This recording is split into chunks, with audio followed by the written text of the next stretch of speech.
it is true that I have sent 6 bullets through the head of my best friend. And yet, I hope to show by this statement that I am not his murderer. At first, I shall be called a madman, madder than the man I shot in his cell at the Arkham Sanitarium. Later, some of my readers will weigh each statement, correlate it with the known facts, and ask themselves how I could have believed otherwise than as I did after facing the evidence of that horror, that thing on the doorstep. Until then, I also saw nothing but madness in the wild tales I have acted on. Even now, I ask myself whether I was misled, or whether I am not mad after all. I do not know. But others have strange things to tell of Edward and Azenath Derby. And even the stolid police are at their wits' ends to account for that last terrible visit. They have tried weakly to concoct a theory of a ghastly jest or warning by discharged servants. Yet they know in their hearts that the truth is something infinitely more terrible and incredible. So I say that I have not murdered Edward Derby. Rather, I have avenged him, and in so doing, purged the earth of a horror whose survival might have loosed untold terrors on all mankind. There are black zones of shadow close to our daily paths, and now and then some evil soul breaks a passage through. When that happens, the man who knows must strike before reckoning the consequences. That is from The Thing on the Doorstep, one of H.P. Lovecraft's most underrated stories. The Thing on the Doorstep, I have to admit, it's one of my favorite H.P. Lovecraft stories, yet also one of the most underrated H.P. Lovecraft stories. Many critics have said that this is one of his lesser Cthulhu mythos. I disagree. I think there's a lot to like in this story, and it has some genuinely terrifying and disturbing moments in it. This is the story of Daniel Upton, one-time artist who's become an architect, and his friend Edward Derby, a poet who was always interested in the occult. Edward Derby was a much younger man. They became friends because Edward Derby was a poet and wanted someone to illustrate his poetry, so he talked to Daniel Upton about that. Their plans never came together for that poetry collection, but they remained friends from then on. Now, the story pretty much focuses on Edward Derby, the young poet, who is kind of a sheltered fellow, upper class, kind of rich guy, who had very protective parents. And so that kind of retarded Edward Derby's growth as an adult man, and he's always been a little sheltered and immature. But he's a decent guy, and he, like I said, was always interested in the occult. Eventually, something happens which I guess a lot of us can kind of relate to as far as Daniel Upton is concerned, in that Edward Derby met a young woman, much younger woman. He met her when he was in his late 30s, Edward. A young woman named Azenath Waite. And you know how it is, that experience we sometimes have when our friends start dating someone we know is awful. But there's nothing you can do but watch the awfulness unfold. I think that's probably happened to a few of us out there.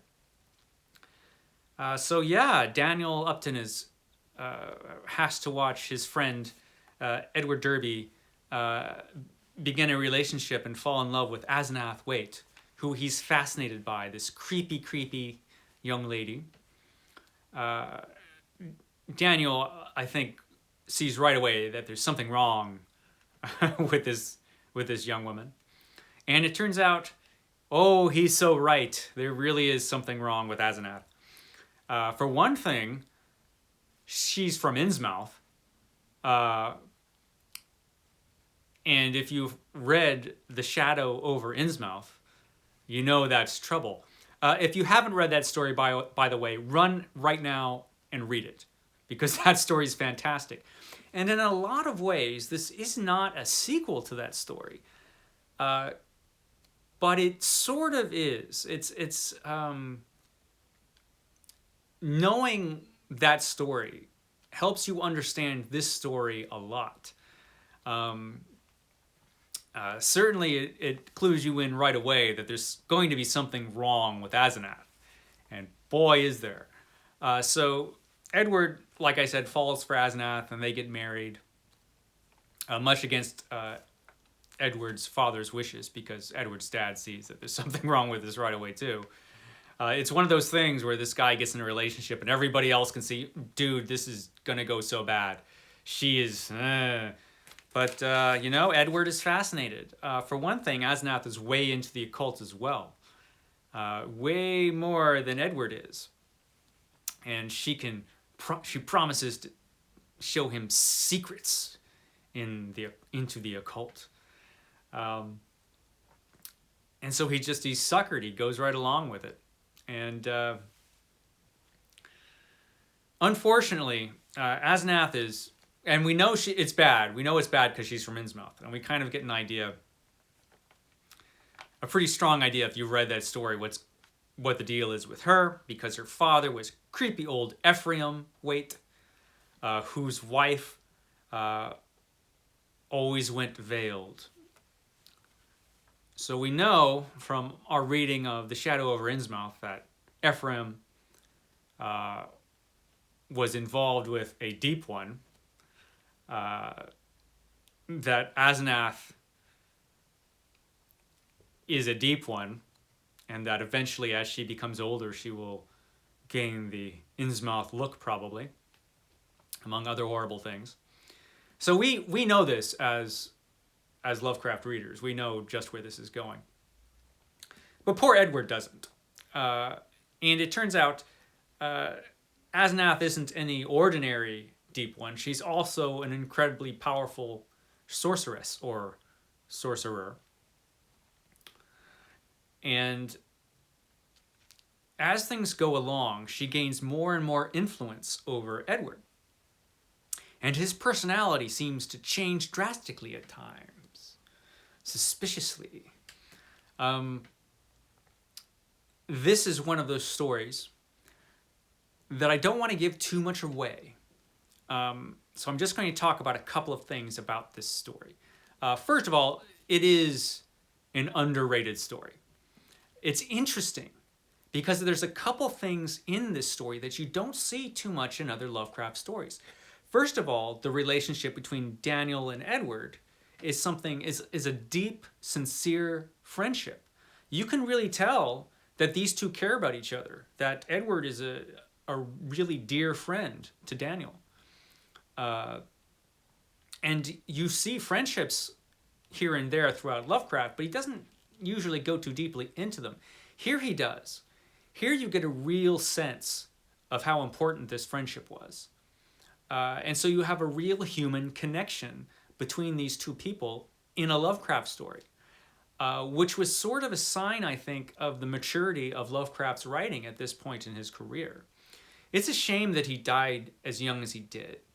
It would be so interesting to see where his stories went past the time that, he passed away. What would it have been like to read later H.P. Lovecraft stories? And would he go further into this direction of having genuine characters who are real human beings who seem to have a realistic friendship and had real emotional connections? Also, you don't usually see, in fact, you almost never have real female characters in a Lovecraft story. Women pop up here and there, but they're never real characters that you would focus on at all. They were just just transitory characters here and there. Here you have a real female character, or do you? So it's interesting, and I love the way that this story ties into the Shadow over Innsmouth. I mean, at this point in the Cthulhu mythos, they're really tying into each other all over the place. So it's really fascinating. The world that H.P. Lovecraft has concocted at this point. It's a really strong, fully realized place. And it's terrifying. And you have mention, of course, he always mentions things that he's mentioned in other stories, like he mentions the Shoggoths at one point in this story. And we know them from At the Mountains of Madness, which I hope you've read. Yeah, it's really fascinating. The horrible, horrible time that Edward Derby goes through with this tortured relationship. And Azenath is pretty interesting as well.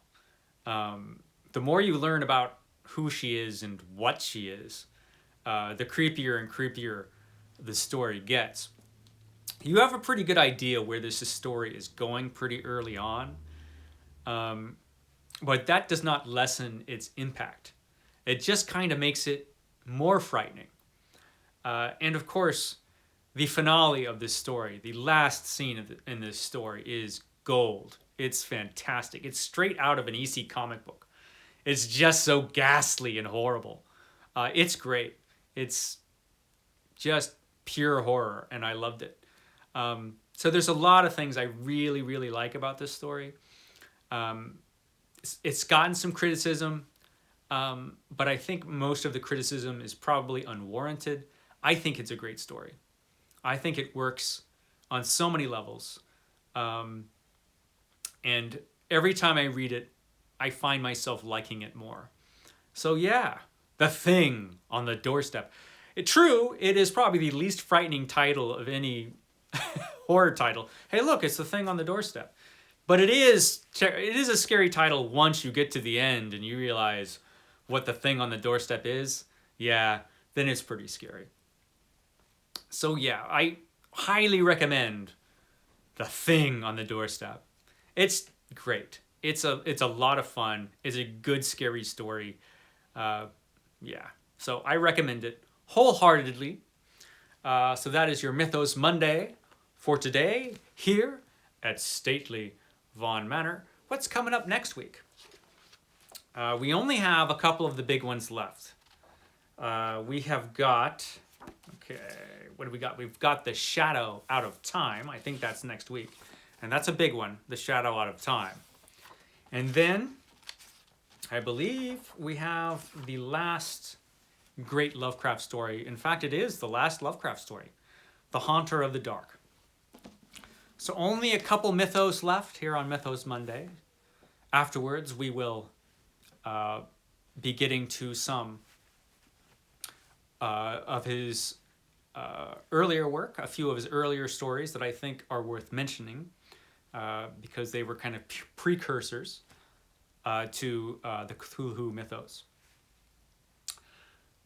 So yeah, and I also am going to be linking down below a video by the Bookish Report. If you haven't been watching the Bookish Report, you really ought to.